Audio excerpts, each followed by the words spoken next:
नमस्कार दोस्तों, स्वागत है आप सभी का एक बार फिर से हमारे इस चैनल धार्मिक ज्ञान पर। रोज रात को सोने से पहले बोलने चाहिए ये दो शब्द, जीवन की सभी समस्याएं दूर हो जाएंगी।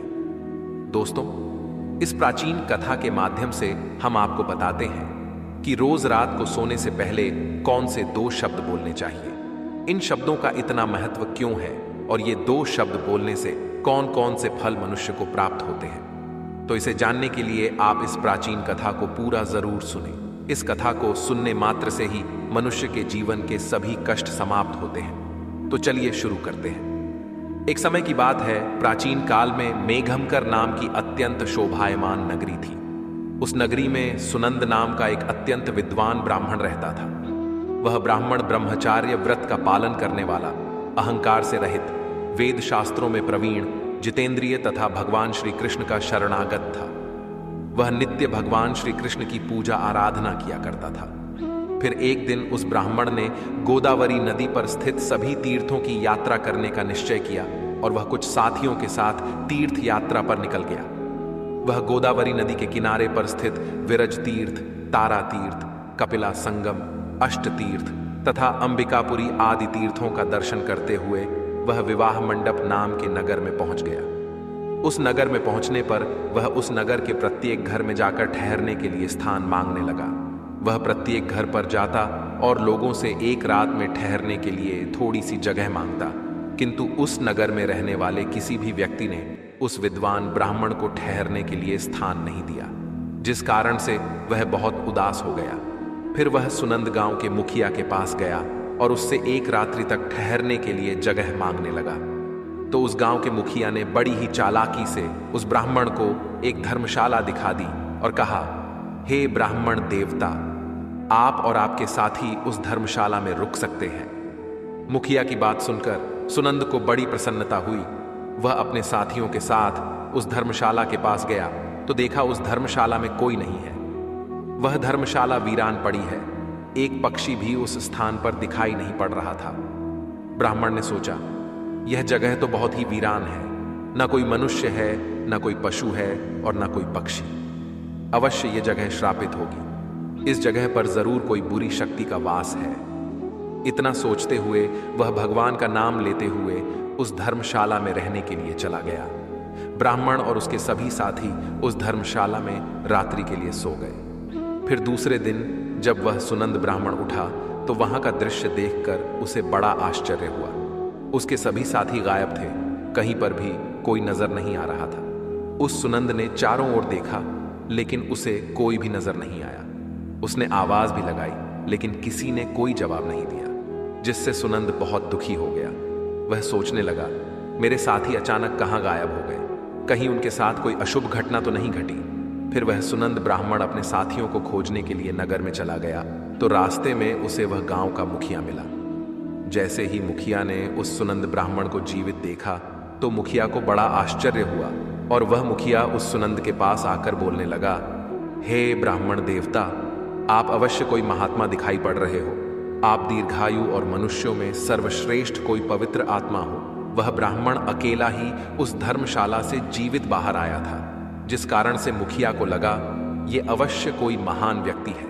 इसके पास अवश्य कोई विद्या या फिर कोई महामंत्र है, जिसका जाप करने से यह ब्राह्मण जीवित बाहर आया है। फिर मुखिया ने उस ब्राह्मण से प्रार्थना की और उसे अपने गांव में ठहरने के लिए मनाने लगा।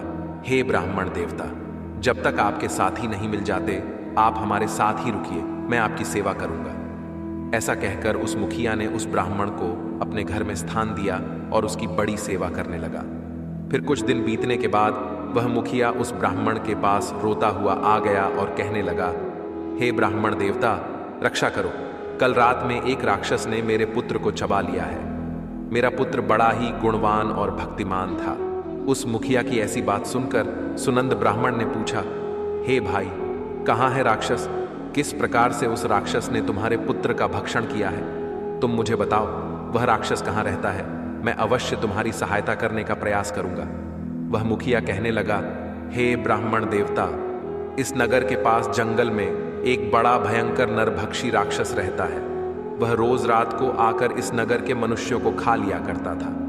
फिर एक दिन समस्त नगर वासियों ने उस राक्षस से विनती की कि वह इस नगर के लोगों को ना खाएं, हम तुम्हारे लिए भोजन की व्यवस्था कर देते हैं। जो भी लोग बाहर से इस गांव में रुकने के लिए आते हैं उन्हें हम उस धर्मशाला में रुकने को कहेंगे और तुम उन लोगों को खा लेना। उस राक्षस ने हम नगरवासियों की बात मान ली और जो भी रात को उस धर्मशाला में रुकता है तो वह राक्षस उन्हें खा लेता है। हमने अपने नगरवासियों की जान बचाने के लिए ही ऐसा किया। फिर हे ब्राह्मण देवता, आप अपने साथियों के साथ इस नगर में पधारे और हमने आपको उस धर्मशाला में रुकने के लिए कहा ताकि वह राक्षस आपका और आपके साथियों का भक्षण कर सके। किंतु उस राक्षस ने आपको छोड़कर आपके सभी साथियों को खा लिया। कृपया आप मुझे क्षमा करें, मैंने नगरवासियों के प्राण बचाने के लिए ही ऐसा किया। किंतु उस दिन उस राक्षस ने आपको छोड़कर सभी को खा लिया। तभी मैंने जान लिया कि आप कोई सिद्ध पुरुष है, कोई महात्मा है। वह मुखिया आगे कहता है, हे ब्राह्मण देवता, कल रात को मेरे पुत्र का एक मित्र आया था, किंतु मैंने उसे पहचाना नहीं और उसे भी ठहरने के लिए उस धर्मशाला में भेज दिया। फिर जब मेरे पुत्र को पता चला कि उसका मित्र धर्मशाला में रुकने के लिए गया है तो वह भी उससे मिलने के लिए चला गया और रात को उस राक्षस ने मेरे पुत्र को भी खा लिया। फिर वह ब्राह्मण कहता है, हे भाई, वह राक्षस कहां पर रहता है, तुम मुझे उसके पास लेकर चलो। मैं उस राक्षस से कहकर तुम्हारे पुत्र को लौटाने के लिए कहता हूं। फिर वह मुखिया उस ब्राह्मण को लेकर उस जंगल में चला जाता है जहां पर वह महाभयंकर दुष्ट राक्षस रहता था। उस राक्षस के पास जाने पर वह मुखिया रोता हुआ उस राक्षस से कहने लगता है, हे दुष्ट राक्षस, तूने मेरे पुत्र को क्यों खा लिया? मेरे पुत्र को अब वापस लौटा दो। वह राक्षस कहने लगा, हे मनुष्य, तुम्हारा पुत्र भी उस धर्मशाला में था, इसी कारण से वह भी अन्य लोगों के साथ मेरा ग्रास बन गया। मैंने अनजाने में ही तुम्हारे पुत्र का भक्षण कर लिया है। अब तुम्हारा पुत्र मेरे पेट में है, मैं उसे तुम्हें वापस नहीं लौटा सकता। अब तुम अपने पुत्र की मुक्ति के लिए उपाय करो। फिर वह मुखिया कहता है, हे राक्षस, अब तुम ही बताओ, मैं अपने पुत्र की मुक्ति के लिए क्या उपाय करूं? उसका मृत शरीर भी मेरे पास नहीं है, तुमने उस चबा लिया है। मैं अपने पुत्र के शरीर को कैसे प्राप्त करूं? फिर वह राक्षस कहने लगता है, इसके लिए मैं तुम्हें उपाय बताता हूं। इस नगर में एक ब्राह्मण देवता आए हैं। उस रात वे एक मंत्र का जाप कर रहे थे जिस कारण से मैं उन्हें खा न सका। यदि वह ब्राह्मण देवता आकर मेरे ऊपर उस मंत्र का जाप करके जल छिड़क दे तो मुझे इस राक्षस के शरीर से मुक्ति मिल जाएगी और तुम्हारे पुत्र का शरीर भी तुम्हें मिल जाएगा। तब उस मुखिया के साथ खड़ा वह सुनंद ब्राह्मण कहने लगता है, हे राक्षस, वह ब्राह्मण मैं ही हूं जिसे उस रात तुमने नहीं खाया। फिर वह राक्षस उस सुनंद की ओर देखता है और प्रणाम करते हुए कहता है, हे ब्राह्मण देवता, आपके दर्शन करके मैं धन्य हुआ। कृपया आप मुझे इस श्राप से मुक्ति दिलाओ। मैंने इस राक्षस का शरीर धारण करके बहुत पाप किए हैं। तब वह ब्राह्मण कहता है, हे राक्षस, तुम मुझे बताओ किस कारण से तुम्हें यह राक्षस का शरीर प्राप्त हुआ है? तब वह राक्षस कहने लगता है, पहले के समय में मैं एक किसान था। इसी नगर के पास में मैं खेती किया करता था। एक दिन मेरे खेत के पास में एक गिद्ध एक जीवित मनुष्य पर हमला करके उसे खाने लगा था। तभी उस स्थान से एक तपस्वी जा रहे थे। उन्होंने इस दृश्य को देखा तो वे दूर से ही उस मनुष्य को बचाने का प्रयास करते हुए उसके पास आ गए। तो वह गिद्ध उस मनुष्य को उठाकर आकाश में उड़ गया। उस तपस्वी को मेरे ऊपर बहुत गुस्सा आ गया और उन्होंने मुझे श्राप देते हुए कहा, अरे दुष्ट पापी मनुष्य, तेरे सामने वह गिद्ध उस कमजोर मनुष्य को खा रहा था, किंतु तूने उसकी सहायता नहीं की। तू तो नरक में जाने के ही योग्य है।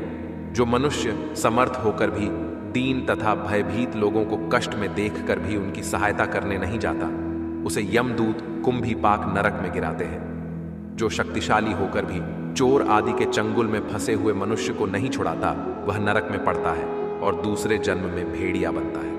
जो बाघ, सर्प, राक्षस, भूत, बेताल आदि के द्वारा घायल हुए मनुष्य की सहायता नहीं करता, उसे हत्या का ही पाप लगता है। अरे दुष्ट, तू उस मनुष्य की मदद कर सकता था, किंतु तूने नहीं की, इसीलिए तू भी महापापी ही है। इसीलिए मैं तुझे श्राप देता हूं कि तू राक्षस हो जा। उस तपस्वी के द्वारा मुझे श्राप दिए जाने पर मैं बहुत घबरा गया और मैंने उन तपस्वी से क्षमा याचना की। मैंने कहा, हे तपस्वी, मेरा ध्यान खेत की रक्षा करने में था, इसीलिए मेरा ध्यान उस गिद्ध पर नहीं था। मैंने जानबूझकर ऐसा नहीं किया है, कृपया आप मुझे क्षमा करो।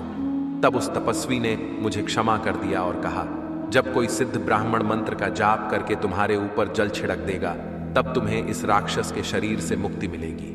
राक्षस के द्वारा इस प्रकार से कहने पर उस ब्राह्मण देवता को सारी बात समझ में आ गई और उस ब्राह्मण देवता ने अपने हाथ में जल लिया और उस दिव्य मंत्र का उच्चारण किया और वह जल उस राक्षस पर छिड़क दिया। शरीर पर जल पड़ते ही वह राक्षस जमीन पर गिर पड़ा और उसका शरीर उसी क्षण नष्ट हो गया और उसके अंदर से सभी मृत लोगों का शरीर बाहर पड़ा। उसमें उस मुखिया के बेटे का भी शरीर था। उस मंत्र के प्रभाव से उस राक्षस को और उसके पेट के अंदर के सभी मनुष्यों को एकदम से मुक्ति मिल गई और सभी दिव्य विमानों में बैठकर विष्णु लोक को जाने लगे। फिर उस मुखिया ने अपने पुत्र को अंतिम विदाई दी और उस ब्राह्मण की ओर देखते हुए उसे प्रणाम करके कहने लगा, हे ब्राह्मण देवता, कृपया आप मुझे बताइए वह कौन सा मंत्र है जिसका आप रोज जाप करते हैं, जिसके प्रभाव से उस दुष्ट राक्षस को भी मुक्ति मिल गई। वह ब्राह्मण कहने लगता है, हे भाई, यह मंत्र मुझे मेरे गुरु के द्वारा प्राप्त हुआ है। जो भी मनुष्य रोज रात को सोने से पहले इस मंत्र का उच्चारण करता है, उसे किसी चीज का भय नहीं रहता, उसके सभी कष्ट समाप्त हो जाते हैं। भूत, प्रेत, राक्षस, चुड़ैल, पिशाच आदि बुरी शक्तियां पास नहीं आती हैं। वह मंत्र इस प्रकार है, हर हर मुकुंदे। मैं रोज रात को सोने से पहले इस मंत्र का उच्चारण करता हूं। इस मंत्र के उच्चारण से मन को शांति मिलती है, मन से हर प्रकार का भय नष्ट होता है, जीवन की सभी समस्याएं समाप्त हो जाती हैं। जो भी मनुष्य इस मंत्र का रोज रात को उच्चारण करता है, उसे सुख, समृद्धि और धन संपत्ति प्राप्त होती है। जो भी उसकी कामना हो वह पूर्ण हो जाती है। इस मंत्र को सुन लेने मात्र से ही मनुष्य के पाप नष्ट हो जाते हैं। इसका जाप करने से जन्म जन्मों के पाप नष्ट होते हैं। इस प्रकार से उस ब्राह्मण ने उस मुखिया को वह अत्यंत चमत्कारिक मंत्र बताया और फिर वह मुखिया नित्य उस मंत्र का जाप करने लगा। तो दोस्तों, इस प्रकार से इस एक शक्तिशाली मंत्र के उच्चारण से उस ब्राह्मण को वह राक्षस भी खा न सका। इस मंत्र के प्रभाव से उस राक्षस को भी मुक्ति मिल गई। आप भी रोज रात को सोने से पहले इस मंत्र का उच्चारण अवश्य करें। ये कथा आपको कैसी लगी कमेंट करके जरूर बताएं।